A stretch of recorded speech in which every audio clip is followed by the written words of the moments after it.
여러분께서는 지금 국민일보 해직기자 조상훈이 진행하는 국민라디오 아침 시사 프로그램 조상훈의 뉴스바를 듣고 계십니다.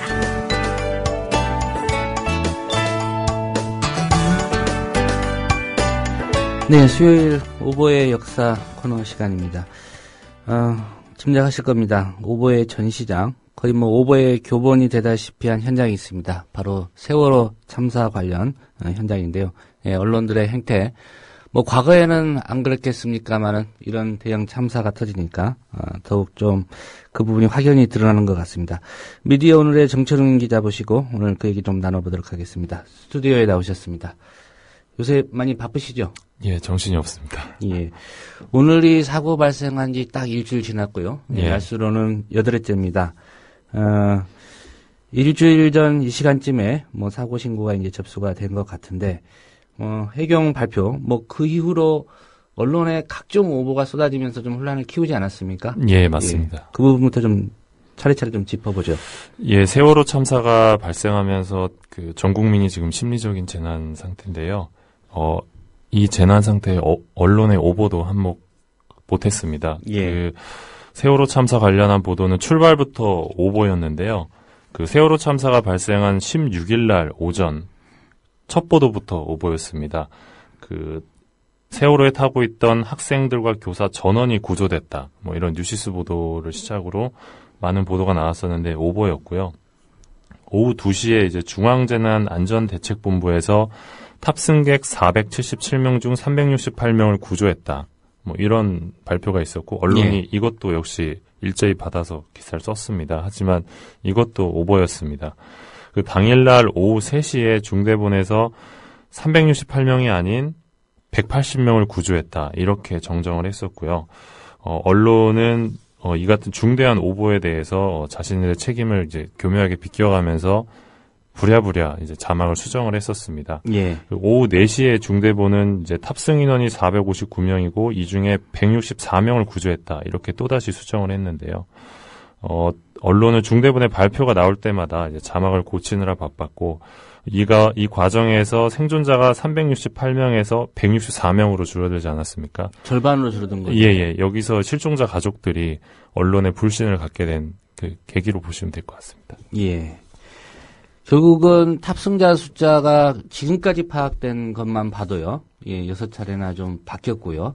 예, 또 일부 보도를 보면 탑승자 명단에 없는 외국인도 지금 시신으로 수습된 그런 상황인데 지금 최종적으로 현재까지 나와 있는 게 탑승 인원이 476명 그리고 구조된 사람이 174명입니다. 174명인데 이것도 사실 다시 한번 좀 점검을 해봐야 계속해서 업데이트가 될 수 있는 부분이고요. 예.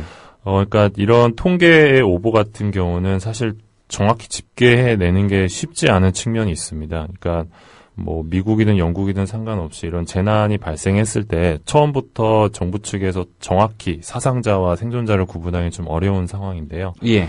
그래서 이제 이 오보를 두고 정부 측에 1차적 책임이 있다는 지적도 있고 언론 입장에서는 정부 발표를 믿고 보도할 수밖에 없다는 부분도 일면 타당한 지적입니다. 하지만 이 받아쓰기의 이 참극은 이제 오롯이 언론사의 몫인데요.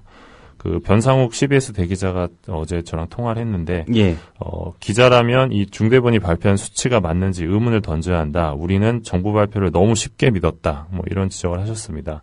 그러니까 이런 최초의 통계 같은 경우는, 기자들이 스스로 확인을 할 수 없을 경우에는 확인이 어렵다라고 써야 되고, 또 정보에 의문이 든다면, 예컨대 사상자의 최저치와 최대치를 어느 정도 산정을 해서 보도를 하면서 다만 대책본부의 숫자는 그러니까 대책본부가 발표한 숫자는 얼마다 이런 식으로 틀릴 수 있다는 걸 가정하면서 보도하는 게 굉장히 중요합니다. 선거 보도에서 이제 득표율의 오차 범위를 보여주는 거랑 비슷하다고 보시면 되는데요. 그러니까 중대본 입장에서도 초기에 정보를 수집하는 과정이기 때문에 정확할 수 없기 때문입니다. 그래서 기자는 정부 발표가 틀릴 수 있다는 상황을 늘 전제해야 되는데 이번 경우에는 대다수 언론들이 이런 부분을 전제하지 않았고 문화일보나 내일신문 같은 경우는 이제 석간이었잖아요. 그렇죠. 그래서 16일 날 석간에서 수학여행 학생들이 전원 구조됐다 이런 단정적인 보도를 하면서 또 사과문을 싣기도 했습니다. 예. 이런 사례를 해외 재난 사고 때 우리 언론들이 쓰지 않습니까? 최소 뭐 10여 명의 사상자 또는 뭐 최대 뭐 20명이 넘게 발생할 것이다. 이런 보도를 하는데 왜 네. 우리나라 안에서 일어난 재난 보도 때는 이 중대본의 발표를 그대로 마치 사실이냐 단정적으로 보도를 하는지 모르겠습니다. 예, 맞습니다. 예. 문제는 이 사고 발생이 한참 지난 후에도 이런 오보가 좀 줄줄이 이어지지 않았습니까? 예, 맞습니다. 사고 발생 24시간이 지난 뒤에도 오보가 계속됐는데요. 17일 날 YTN이 이런 보도를 합니다. 오늘 낮 12시 반부터 공기 주입이 시도되고 있지만 아직 성공하지 못했다. SBS는 또 이렇게 보도합니다.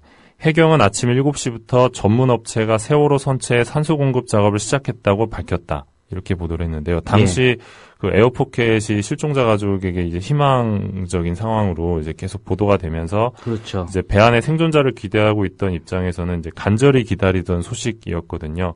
하지만 이날 오후에 해양수산부가 산소 공급 장치는 아직 현장에 도착하지 않았다. 이렇게 발표를 했습니다. 그러니까 즉 산소 공급 장치가 아예 없던 시점에 언론이 이미 산소 공급이 시작된 것처럼 보도한 셈이었습니다. 예. 무엇보다도 가족들에게 헛된 희망 이런 걸 키워줬다 더 큰 절망을 안겨줬다는 면에서 이 오보는 대단히 심각한 그렇습니다. 그러니까 계속해서 오보가 반복이 됐는데요. 18일에는 이제 인터뷰 오보가 나갔습니다. MBN이 이제 민간 잠수부라고 밝힌 홍가혜 씨 인터뷰를 내보냈는데요. 홍 씨가 현장 정부 관계자가 대충 시간이나 때우고 가라고 했다. 민간 잠수부 가운데 생존자와 대화를 시도했고 생존 신호도 확인했고 대화도 했다. 뭐 이런 주장들을 이제 여과 없이 내보냈는데요. 해당 인터뷰가 큰 파장을 낳았었는데 결국 MBN 측에서 이제 근거 없는 보도였다면서 오보를 인정하는 사건도 있었습니다. 예. MBN이 이제 오보라고 인정은 했고요. 예. 특별히 이런 재난이 발생하면 뭐 국민 여러분들 다 아실 겁니다. 국가 재난 주간 방송이라고 뭐 스스로도 많이 또 얘기를 하니까요. 예. KBS의 사례는 좀 어떻습니까? 예, 국가재난 주간방송 KBS도 오보에서 자유롭진 않았는데요. KBS가 18일 날 오후 4시 30분경에 자막으로 속보를 내보냅니다. 구조당국이 선내에 엉켜있는 시신을 다수 확인했다. 이런 내용이었는데요. 예. 그러나 해경이 이 보도가 나가자 즉각 시체를 확인하지는 못했다. 이렇게 정정을 했고요. 그러자 KBS가 구조대가 3시 26분에 진입해 확인 중이며 시신을 보지 못했다는 식으로 은근슬쩍 또 오보를 넘어갔습니다. 그날 9시 뉴스에서도 오보를 인정하지 않았고요. 현재까지도 당시 자막에 대한 뭐 사과나 오보 인정은 없었습니다. 예. 이 언론의 이런 오보 사태, 많은 분들의 또 증언이나 인터뷰를 통해서 좀 드러나고 있죠. 예, 그러니까 KBS 얘기를 조금 더 하자면 KBS는 국가재난 주간방송인데 이 주간방송이라는 게 의미가 좀 있습니다. 그러니까 BBC 같은 경우는 2005년에 그 런던 지하철 테러가 발생했을 때 다른 매체보다 관련 소식을 늦게 전달했거든요. 왜냐하면 그 BBC도 일종의 재난 주간 방송격인데 어떤 사실의 그러니까 신속성보다는 정확성에 좀 더 무게를 두다 보니까 다른 매체보다 보도가 늦었습니다. 마찬가지로 KBS도 그 다른 매체들이 속보 경쟁을 벌이고 있을 때 정확성에 무게를 둔 보도를 해야 되는 위치에 있음에도 불구하고 다른 매체와 똑같이 그 속보 경쟁을 하다 보니까 똑같이 오보를 발생하게 돼서 그 재난 주간 방송이라는 그 위치가 좀 무색해지는 상황입니다.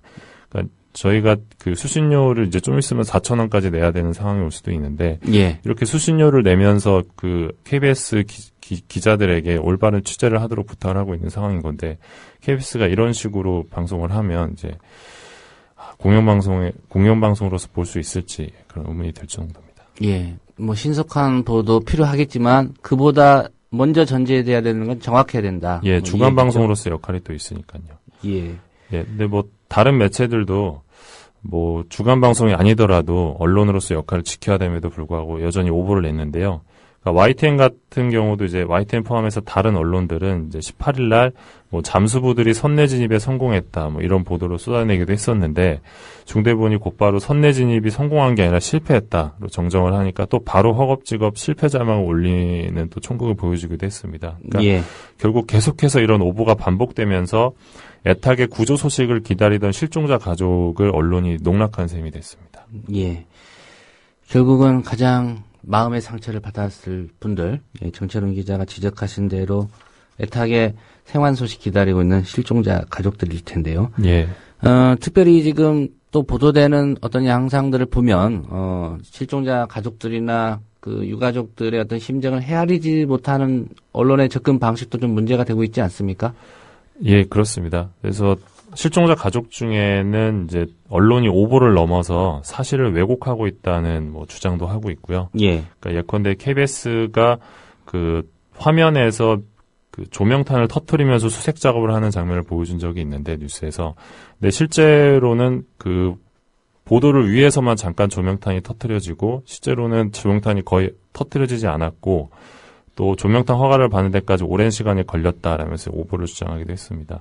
그러니까 이번 오보 참사를 좀 정리를 하면 그 무분별한 속보 경쟁 그리고 출입처와 보도 자료에 의존하는 언론의 받아쓰기 관행이 원인으로 지목이 되고 있는데요. 이 홍수나 지진 같은 재난은 긴급하게 정보를 전파해야 되기 때문에 속보가 중요한데 이 세월호 사건의 경우 정보를 급하게 전파할 이유가 사실 없거든요. 예. 그래서 언론이라면 빠른 정보 전달보다 이 건에서는 정확한 정보 전달이 중요하다고 봐야 될 것 같습니다. 예, 거듭 강조드립니다. 네, 정철훈 기자도 지적했듯이 신속보다는 정확이 우선입니다. 네, 오늘 세월호 참사 보도와 관련 언론의 오보 행태 정철훈 기자와 짚어봤습니다. 잘 들었습니다. 감사합니다.